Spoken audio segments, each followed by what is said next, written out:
Hello everyone, it's Mr. Stevens, and we are back again with Brothers in Arms, The Lives and Experiences of the Men Who Fought the Civil War in Their Own Words by William C. Davis. We are going to jump right back in where we left off in the last video, and that was Chapter 7, Bloody Work Ahead. We'll just get right back into it. Chapter 7, Bloody Work Ahead. None of them knew what to expect on the eve of battle, especially if it was their first. The night before the first Battle of Bull Run in 1861, a Yankee mused that it was particularly beautiful. The sky is perfectly clear, the moon is full and bright, and the air is as still as if it were not within a few hours to be disturbed by the roar of cannons and the shouts of contending men.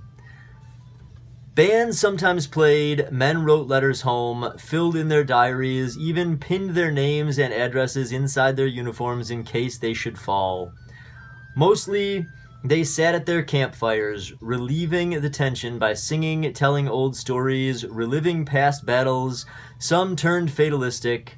Often at the still hour of midnight, said one rebel, I wish the next day will be the crossover and we will meet the Grand Army on fair ground. I have a mortal dread of the battlefield, for I have yet been nearer to one than to hear the cannon roar and have never seen a person die. Private Edward Edis, Massachusetts Infantry, USA. Small flags seen on every battlefield of the war, these pennants designated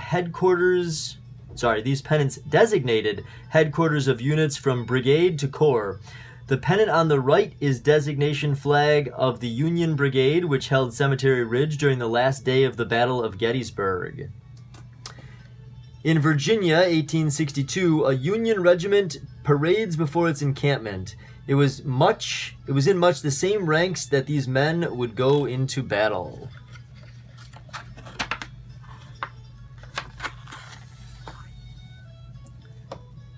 If you see anyone that says they wasn't afraid, you may know that it wa'n't me.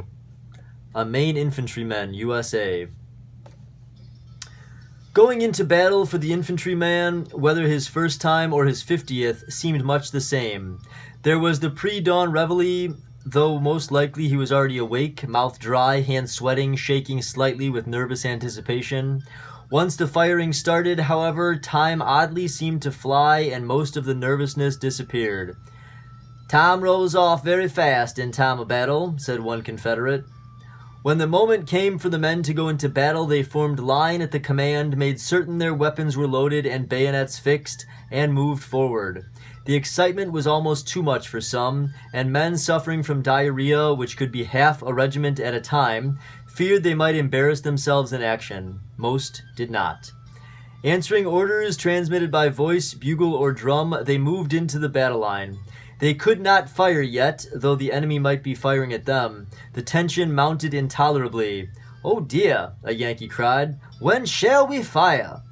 When at last they did, it was an enormous relief. In early 1861, image shows Confederates in Fort McCree outside Pensacola, Florida, men who have yet to hear the first sound of a gun fired in anger. Typical belt plates worn by Confederates, both were used predominantly among the armies in the East. The equipment of the Confederate infantryman as he went into battle. He carried his rifle, sometimes a bowie knife, a canteen, cartridge, and cap boxes, haversack with rations, and wore the uniform and boots if he had them.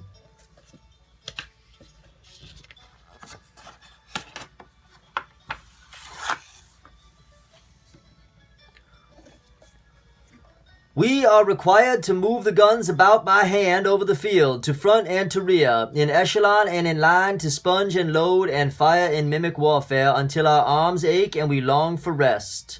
Benjamin W. Jones, Surrey, Virginia, Light Artillery, CSA. The artillery was the overlooked branch of the service, neither so numerous or important as the infantry, nor as colorful as the cavalry. Yet some 700 batteries and battalions formed north and south, and on virtually every battlefield of the war was heard the report of their cannon, from little 6-pound howitzers to mammoth siege guns and mortars firing shot and shell weighing hundreds of pounds. The gunner rarely stood on the front line unless the enemy drove back his infantry supports and charged his battery.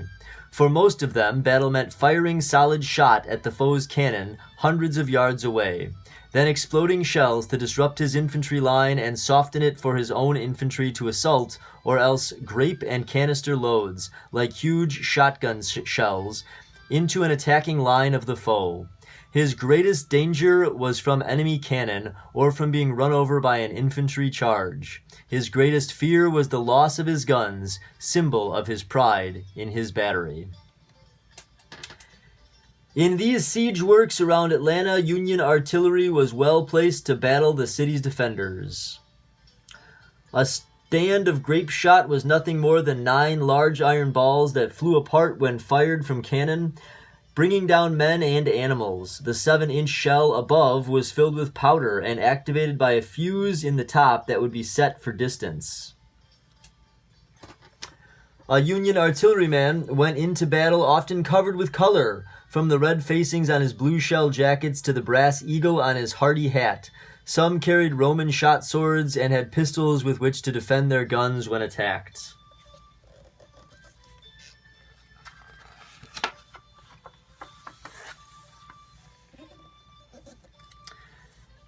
It was indeed a magnificent sight as the long column of many thousand horsemen stretched across this beautiful Potomac. There were few moments, perhaps, from the beginning to the close of the war, of excitement more intense, of exhilaration more delightful. Heros von Borch, Staff of General J.E.B. Stuart, CSA. All the romance of the war, it seemed, rested in the imagery surrounding the bold cavalrymen.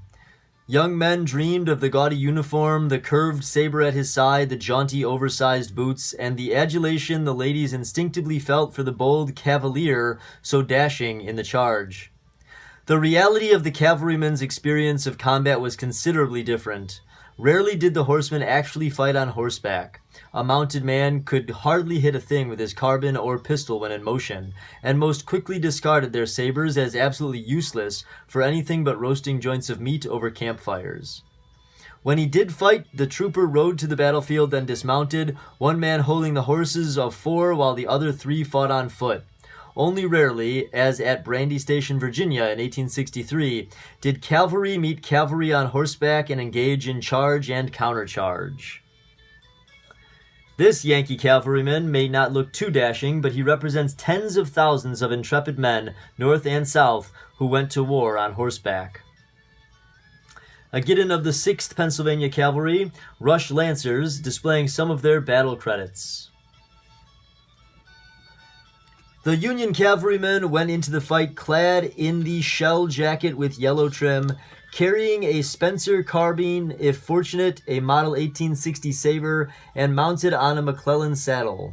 The lance, though carried by the 6th Pennsylvania at the beginning of the conflict, was a European weapon that would find no lasting place in this American war.